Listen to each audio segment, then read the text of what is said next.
So raise your hand if you've ever taken a job just because you felt like you needed the work. Maybe the job wasn't a good fit or something just felt off, but you felt like you had to say yes. These situations could end up costing you time and money and maybe even your reputation. We're going to give you 3 reasons today on why you should consider not saying yes. Welcome back to the K Cup. Let's jump in.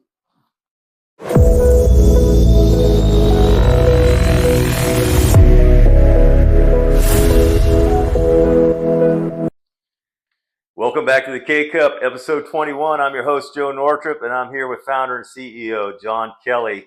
And today we're talking about the real cost of saying yes, sometimes to too many things or the wrong things. And I kind of had a little twist on that title. I said, or how to lose your business and go broke, because really that's where that ends up if you do too much of that.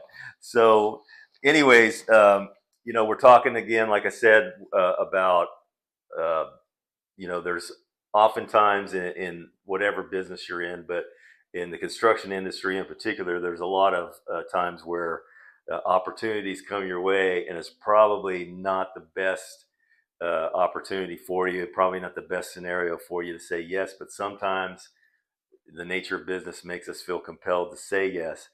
And I know with 17 years in the industry, I know that you've experienced this before. And even since, my time with you in the last 6 years, I know that we've had a couple situations I can remember where, we probably after we were into the project, wish we hadn't taken it, but we did anyhow. And of course, we did a great job and did our best, but it still wasn't enjoyable work because it wasn't ideally suited for us. So Right. give us a few examples of some of those types of projects that would not be wise for you to necessarily say yes to. Yeah. So, just thinking about your question, I go back to kind of early in my career. Uh, I set out to be a commercial contractor, but I felt like I could never say no to residential leads or residential work. And I fought that for a number of years, even though, I had everything set up and was kind of tailored towards commercial. Uh, I felt like I had to say yes. And specifically as the team grew, I felt like we needed more work. So I Yeah. felt myself saying yes, or found myself saying yes to more of that type work, uh, even though it just really wasn't what we were set out to do. Yeah. So not that every one of those jobs went bad, some of them went great, but it also takes a different person to be able to work with homeowners and that kind of thing. Yeah. And we just end up finding those jobs a little more difficult and not as profitable. So it took some time, but we eventually learned to say no to residential. But that would be one area that I would point out, early on in my career, is just picking the line and sticking to it, So really, maybe it was really difficult for me to say no in that situation. Yeah. Other jobs that I can think of, one thing is, sometimes there's owners who have an unrealistic timeline Yeah. for a project, and we'll find ourselves needing a job or whatever, and maybe we agree to that, and think that we'll just kind of figure it out as we go. Yeah. But that's probably a good job that, or maybe it's not just time. Maybe there's other unrealistic expectations that they've kind of put out there that don't feel right. So just be cautious about agreeing to something like that. Yeah. That's something that we've seen, time and time again. And then it may be just as simple as you meet the owner, you walk their site, or you thumb through their blueprints with them, and you just don't build that rapport, and your personalities just don't click, and Yeah. you feel that early on. Yeah. And you feel like it may be a difficult situation, but yet you're still willing to put yourself in it because you Yeah. feel like you need work. Yeah. Those are all good examples of a bad place and a bad way to start a project. Yeah, that last one really gets my attention, because if you're struggling to communicate in that relaxed state when you're just having those initial meetings, imagine when the heat is on, Right. you're in the project, the throes of the project, and there's pressure and money's being spent, and you have this already, bad communication issue between the two of you. So that's a good one to caution against for sure. Well, let's dive into this a little deeper now. Let's talk about these 3 reasons that we're laying out for the whoever's watching this or listening to this episode, so that if they're, venturing into becoming a contractor, or really any service related industry where you work under a contract, these same principles would really apply to you. There's going to be some situations where you just might want to reconsider saying, before you say yes. Yeah. So let's get into the first one, and that's the subject of its effect on your time, how you can fall into this like time trap, really. Yeah. Talk about that a little bit. So before I jump into that, I was sitting here thinking too, about your first question, and one other thing that you may say no to when you would say yes, kind of in a desperate time, is just if there's a scope of work that you don't really do, or a type of work that you don't really do, but you feel like you need work, and you feel like, man, we already have the equipment, we already have this, we can go do that. Yeah. But if you don't really know how to do it, it's probably a good idea to say no. And I think probably everybody's can think of some situation where you've gotten yourself into that. For sure. So anyway, just wanted to bring that up. That was one other one that was kind of in my mind as I was listening to you talk there. And it kind of applies to this first section about the time trap thing, because like if you're doing something you don't really know or do well, right, it can really eat up a lot of time.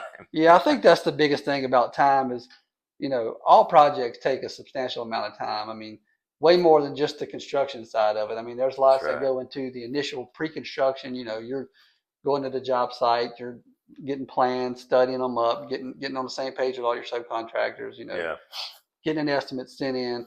All that takes a lot of time. And then once the project's actually in construction, there's quite a bit of project management that goes on. Yeah. So anytime you have a tough project, it just compounds all of that stuff. Yeah. If it's a job that we just talked about, where you're kind of trying to learn and figure it out as you go, you probably bid at a tight margin because you needed some work. Yeah. You didn't know how to do it, so now you're costing yourself time and money. Yeah. And it's just not a position you want to find yourself in. On the job training. Right. And it's expensive. and it's a few layers. Like if we don't know how to do it, from a management standpoint, and then we have a superintendent that don't know how to do it. Yeah. It really starts to compound cost and time, because you got 3 different layers trying to figure it out, trying to learn it, and just not the best scenario to be in. Yeah, let's break this down like on a real general level, like for somebody who's just getting started, in terms that they could really understand. Like, say for example, you're a floor covering contractor, and this customer has this job, and it's a lot of gravy space, laying tile for this customer, but right in the middle of it's a floor drain, and the floor drain's cracked and it leaks or something, and they're saying, it's just right there, that little fitting, do you mind replacing that while you do the job? And of course, say you agree to that, and then you spend 3 days as a floor covering contractor trying to figure out how to do a plumbing job, and probably eventually have to give in and call your plumber buddy and pay him to come fix it so you can finish your job. So what on the face looked like a gravy train turns out to be a real time suck, and you lose money on it. And what always happens in that scenario, and we've seen that scenario thousands of times since we've been in business, is what happens is you're willing to take on the risk, but you end up doing something wrong, or you end up breaking something. Yeah. And then the owner don't want to realize that cost. The cost becomes our responsibility. Yes. Even though we were, in a sense, trying to do them a favor. Exactly. I can't say that I blame the owner, because they're not the one that damaged it or broke it, but the expectation really wasn't in line with right. What they wanted. So that's the best case scenario, is you just say no, and you don't put yourself or the owner in that situation. That's right. That's a great way to wrap that one up. All right. Any more thoughts on that first section about the possibility of losing time, valuable time? Well, what else can't you do when your time's getting lost trying to figure something out? Yeah, I mean, what I would say on that is when you're spending that much time on a project you shouldn't have said yes to, you're losing good working time toward other projects that are going smooth. But in addition, you're losing time to spend on other opportunities that probably are a good fit. And obviously both of those can be detrimental, because if you got a project that's going well, but you can't give it the attention that you need, then you could be doing all the things that we talked about in the opening. You could be costing yourself money, time, and even a reputation with a good client. That's right. So that's why it's important to to really consider, what you say yes and what you say no to. Stay in your lane, yeah, Exactly. and excel. All right, good. Well, let's get into this next reason, the second reason why you want to reconsider saying yes to everything that comes your way. The your quality reputation, the reputation that you work hard to build, it can be really damaged severely in this type of situation by saying yes to the wrong project. Talk a little bit about that, and if you have any personal experience about how you felt that threat, and the stress that kind of puts you under of trying to mitigate that so it doesn't happen, when you find yourself in that situation. Yeah. So, the first thing I think about is when somebody has something bad to say about a contractor, they usually say, "Oh man, they do terrible work," or "Man, they take so long to do stuff." Yeah. And that's probably coming from a job that you shouldn't have taken, because when we go do what we know how to do, it's efficient, it's fast, it's clean, Yeah, it goes according to plan. that's right. Are there exceptions? Yes. There's always little things that can pop up. But when you're doing a job that you probably should have said no to, it's almost always going to be a situation where the client ends up bad mouthing you, saying that you couldn't do the work or you couldn't do it fast enough. The Yeah, expectation was never right. The job could never meet that timeline. yeah, it was But impossible to but begin with. out of desperation, you weren't willing to tell them that in the beginning, or you wasn't willing to, you know what I mean, point Yeah, that out. yeah, And and now all of a sudden you got somebody out there bashing your reputation and saying, hey, Kelly can't do this, or whatever contracting company can't do this. that's right. Uh, when it really all came down to a simple yes or no. Yeah, You know, yeah, and then as far as the quality, if you're doing something for the first time, you don't know how to do it. yeah, I mean, chances are it's not going to look like you've been doing it for 30 years. yeah, So now all of a sudden you got somebody knocking your quality, yeah, when in reality, it really, it's not what you do anyway, yeah, yeah. Uh, And then, like, on the time frame thing, like if you take a job with you know the wrong expectation from the owner as far as the time it takes to get that job done, uh, they set that expectation for you to have it done. In order to try to meet it, you may do things that you normally wouldn't do. You may find yourself yeah, literally that's true. cutting some sort of corner or something to try to avoid not getting it done by that time frame.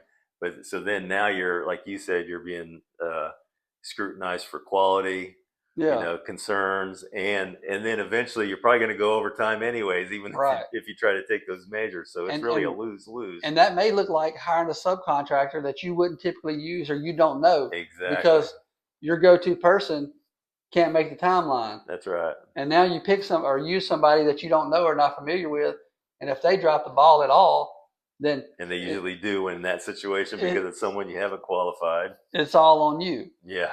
So just lots of different areas that you could go with this for sure. Yeah. So, what would you tell those listening to this episode about the importance of guarding your reputation? What kind of value do you put on that? I would say, obviously that's one of the most important things you can have is reputation. Yeah. So I would say make that a part of, if you're saying yes or no, how can this affect my reputation? You know, Yes, that's a great point. and then just One of your just qualifying questions to guard it. yourself. You know what I mean? And if you're in a situation to where you don't know how to do the work, it may be better that you offer up a contractor that you know that can, even Exactly. though that goes against the grain a little bit, because you're trying to grow our company, or we're trying to grow our company. Yeah. But there may be times when it's just smarter just to suggest somebody that we know that can go do this very well. Yeah. And that does build our reputation. I mean, they say, look, these guys, they're a good company. I mean, they couldn't do the work. They were able to give us somebody that could. Yeah. And now we do look okay, and we are, building and keeping that reputation that we want to keep. Yeah. So that would be a good way, to be able to say no, but still kind of contribute and help the client, if you will. Yeah, so that's a great example that you just gave, and hopefully those listening caught that point. Sometimes it's better to take that opportunity and build a relationship outside of your own, Yeah. immediate circle there. Like you said, give the work to somebody else or refer the work to somebody else that you know is well suited for it. That helps you build relationships, builds communication with other or relationships with other people in the trades and stuff, and down the road that could benefit you a bunch. So that's a great opportunity. Definitely something that you should reconsider. And in doing so, you're protecting your reputation. And that's, like you said, that's really the most important thing in this industry for sure. Reputation is key. So, all right. Any other parting shots on the reputation thing before we move on to our third reason why you want to reconsider saying yes to everything? No, other than just kind of what we just said. I mean, reputation is huge. I mean, it is, it is your company. Yeah. And I mean, in this case, we've worked 17 years to have a good reputation. It could take 17 seconds to lose it, Yeah. So Unfortunately, it's yeah, very important to be conscious of that reputation. for sure. All right. So let's move into this third reason, and it's a really sticky one, and I'm sure a lot of us have experienced this one, and that is the old cash flow trap. You know, you know how hard it is to build a business. You know that there's stages of where you scale your business, and that usually means staffing up. And you know that every time you take on another a warm body, it's money. Right. And so you're always looking at that gross revenue coming through the through the doors. And look, with every business, there's ups and downs in the industry. There's lean times. Yeah. There's times when everything is just booming, and times are good. So everyone's going to get faced with this. Uh, let's call it an opportunity at times where you're tempted to really just cash flow your business, and maybe it is possible to cash flow in a way where it isn't dangerous necessarily or as dangerous, but it would probably require some real experienced scrutiny to be able to figure that one out. But maybe you can just talk about that a little bit for us and explain the whole cash flow trap, how you can fall into it, and what are some, I guess, I don't know if you want to call it a barrier or requirements that you kind of go by in your mind before you decide to take a an opportunity that may not be the ideal opportunity, but you're thinking that it could serve this purpose, to keep business flowing or whatever. So Yeah. talk about that a little bit, because this is a very difficult one.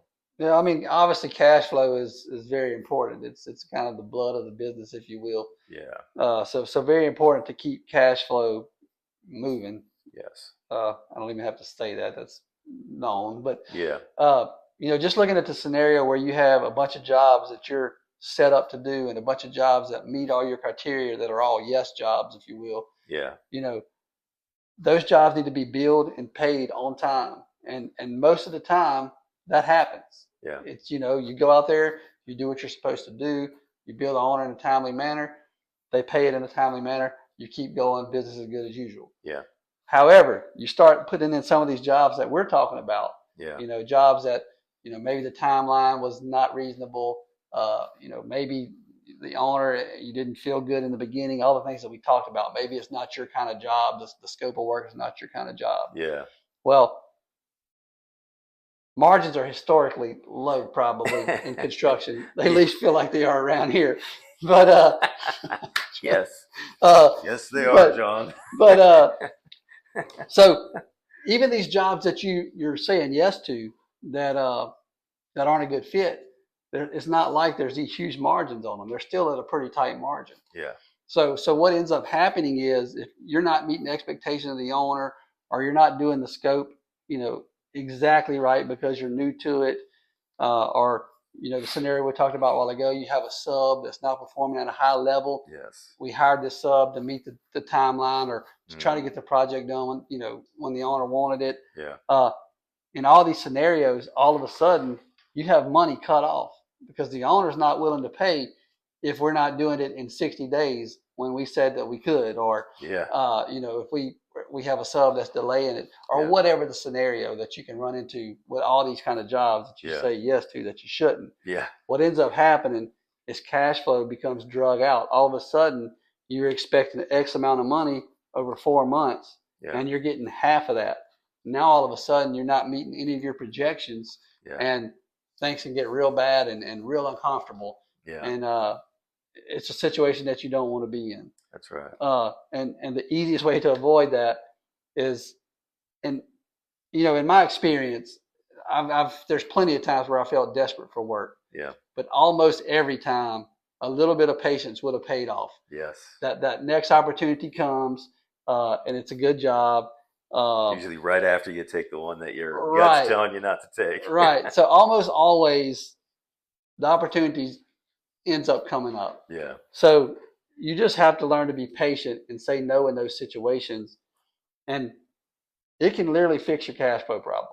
Yeah. I mean, cash flow, like you said, it's important, and these type of situations that we're talking about today can absolutely kill cash flow. That's right.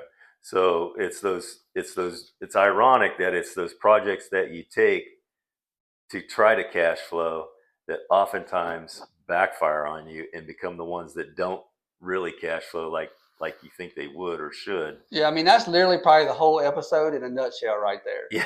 You know what I mean? Like, yeah, it is. You put yourself in these scenarios because you feel like you have to, but at the end of the day, it really just hurts you worse than it helps you. Yeah. So hurts you financially and potentially your reputation. Yeah, and all the other things we talked about, time, other opportunities. Yes.